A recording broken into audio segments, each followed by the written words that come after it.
Assalamualaikum warahmatullahi wabarakatuh. Kami dari kelompok 1 akan membahas tentang perekonomian terbuka. Nah, di mana nama saya Safa Dian Rizky dengan NIM 0301240004. Saya Nafisa Hasna dengan NIM 0301240002. Saya Rinda Rizky Amelia dengan NIM 0301240043. Saya Koiruni Sanurul Gumilar dengan NIM 010301240014. Perekonomian terbuka ialah perekonomian yang melibatkan diri dalam perdagangan internasional, ekspor, impor barang dan jasa, serta modal dengan negara-negara lain.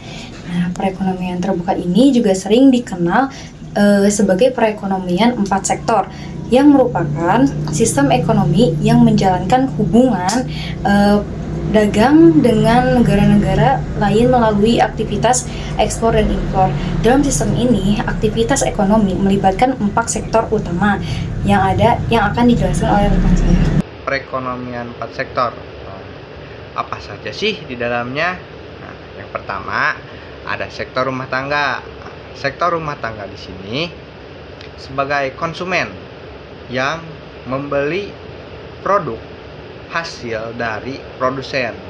Nah, lalu mereka juga berperan sebagai pemilik faktor produksi. Nah, seperti tenaga kerja, tanah, modal, juga kewirausahaan. Serta mereka juga wajib membayar pajak kepada pemerintah. Lalu ada sektor perusahaan atau produsen. Nah, mereka ini menggunakan faktor produksi dari rumah tangga seperti tenaga kerja, tanah, modal. Lalu mereka juga menjual hasil produksinya kepada rumah tangga yang tentunya sebagai konsumen. Mereka juga harus membayar gaji tenaga kerja, lalu membayar pajak. Nah, selanjutnya ada sektor pemerintahan. Pemerintahan di sini menerima pajak dari rumah tangga dan juga perusahaan.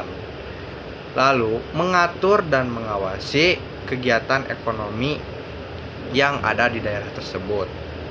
Lalu mengalokasikan anggaran yang diterima dari pajak seperti infrastruktur, jalan, ataupun lainnya. Nah, lalu ada sektor luar negeri. Sektor luar negeri di sini seperti mengekspor barang, mengimpor barang, nah, mencakup hal-hal tersebut. Berikutnya materi tentang arus barang dan modal internasional, yaitu di mana dalam perekonomian terbuka, pengeluaran suatu barang dalam 1 tahun tidak harus sama dengan nilai produksi barang atau jasa yang dihasilkan. Hal ini terjadi karena adanya transaksi dengan negara lain seperti perdagangan internasional dan investasi lintas negara. Adapun komponen utama dari arus barang dan modal internasional. Yang pertama ada ekspor, di mana ekspor adalah pengiriman barang dan jasa ke luar negeri untuk dijual. Yang kedua ada impor, pembelian barang dan jasa dari luar negeri digunakan di dalam negeri. Yang ketiga ada ekspor neto atau neraca perdagangan, atau kita sering sebut ini dengan NX, selisih antara ekspor dan impor. Surplus perdagangan, ekspor lebih besar daripada impor, yaitu NX lebih besar daripada 0. Terus yang kedua ada defisit perdagangan, impor lebih besar daripada ekspor, atau NX lebih kecil dari 0 gitu. Baik, selanjutnya ada materi tentang harga untuk transaksi internasional. Apa itu harga internasional? Harga internasional adalah harga suatu barang atau jasa yang berlaku dalam perdagangan antar negeri, bukan hanya di dalam negeri saja. Harga ini biasanya ditentukan oleh pasar dunia, digunakan oleh semua negara dalam aktivitas ekspor dan impor. Adapun ciri-ciri harga internasional, yang pertama ada berlakunya di banyak negara. Yang kedua, dihitung dalam mata uang asing, biasanya dolar Amerika. Yang ketiga, terbentuknya dari permintaan dan penawaran global. Yang keempat, tidak dipengaruhi oleh kebijakan dalam negeri saja, juga oleh kondisi dunia. Nah, di sini ada kurs nominal dan kurs real. Apa sih kurs nominal itu? Kurs nominal adalah nilai tukar mata uang suatu negara terhadap mata uang negara lain yang berlaku di pasar tanpa memperhitungkan perbedaan harga atau inflasi. Itu kurs nominal. Nah, selanjutnya ada kurs real. Kurs real adalah kurs nominal yang sudah disesuaikan dengan tingkat harga atau inflasi di masing-masing negara. Nah, perbedaan dari dua kurs ini adalah kurs nominal itu belum disesuaikan dengan inflasi. Sedangkan kurs real ini sudah disesuaikan dengan inflasi.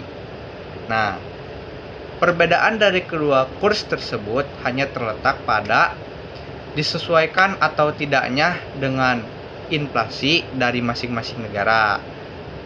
Nah, seperti itu. Baik, selanjutnya neraca pembayaran. Neraca pembayaran ialah suatu dokumen atau catatan sistematis yang menyajikan seluruh transaksi ekonomi internasional yang terjadi antara penduduk suatu negara atau biasa disebut dengan residen dengan penduduk negara lain selama periode tertentu, umumnya dalam 1 tahun. Nah, catatan ini menjadi alat penting bagi suatu negara untuk memahami nih bagaimana interaksi ekonominya dengan dunia internasional dan seberapa besar nih pengaruh terhadap stabilitas ekonomi domestik. Nah, dalam penyusunan neraca ini penting untuk membedakan antara transaksi yang bersifat debit dan kredit. Misalnya nih, transaksi debit ialah transaksi yang menyebabkan keluarnya pembayaran dari suatu negara ke negara lain sehingga menimbulkan kewajiban bagi negara tersebut. Nah, sebaliknya kalau misalnya transaksi kredit ialah transaksi yang menimbulkan penerimaan atau hak bagi negara untuk mendapatkan pembayaran dari luar negeri tersebut gitu. Nah, di sini ada komponen utama neraca pembayaran. Yang pertama, neraca transaksi berjalan. Nah, neraca transaksi berjalan ini ialah komponen yang mencatat semua transaksi yang memengaruhi pendapatan dan pengeluaran suatu negara. Nah, terdiri dari neraca perdagangan atau mencatat nilai ekspor dan impor barang. Nah, jika nilai ekspornya lebih besar daripada impor, maka akan terjadi surplus perdagangan. Nah, sebaliknya, jika nilai impornya lebih besar daripada ekspor, akan terjadi defisit perdagangan. Nah, selanjutnya ada neraca jasa atau mencatat nilai ekspor dan impor jasa. Nah, seperti pariwisata, terus transportasi, terus asuransi, dan jasa konsultasi. Nah, selanjutnya ada neraca pendapatan primer atau mencatat pendapatan dan pembayaran dari faktor produk. Contohnya seperti upah, bunga, dividen, terus dan keuntungan investasi. Nah, yang terakhir ada neraca pendapatan sekunder atau atau mencatat transfer unilateral, yaitu seperti transfer tanpa imbal balik seperti hibah dan bantuan luar negeri. Komponen yang kedua yaitu neraca modal. Nah, neraca modal ini ialah mencatat transaksi yang melibatkan transfer kepemilikan aset non keuangan dan non produksi. Contohnya seperti transfer modal dari migran yang pindah ke negara lainnya gitu, serta pembelian dan penjualan aset tetap seperti tanah dan hak paten. Nah, yang ketiga, Komponen yang ketiga yaitu neraca finansial atau komponen yang paling besar dalam pergerakan modal dan mencatat transaksi yang berkaitan dengan klaim finansial internasional. Nah, terdiri dari yang pertama investasi langsung. Nah, misalnya seperti pembangunan pabrik baru gitu. Terus yang keduanya ada investasi portofolio seperti saham, obligasi, dan surat-surat berharga lainnya yang tidak melibatkan kendali signifikan. Begitu. Dan yang ketiganya ada instrumen keuangan yang nilainya berasal dari aset dasar, misalnya seperti opsi atau swap. Nah, yang keempatnya ada investasi lainnya yang mencakup pinjaman, deposito, dan kredit perdagangan. Nah, yang terakhir ada cadangan devisa. Cadangan devisa ini seperti perubahan cadangan mata uang asing yang dipegang oleh bank sentral. Begitu. Selanjutnya ada tabungan dan investasi dalam perekonomian terbuka. Dalam perekonomian terbuka, kecil, tingkat bunga ditentukan pasar keuangan dunia. Selisih antara tabungan dan investasi menentukan neraca perdagangan. Di sini ada rumusnya, bisa kalian baca sendiri ya guys. Sekian dari kelompok kami. Kami ucapkan terima kasih. Wassalamualaikum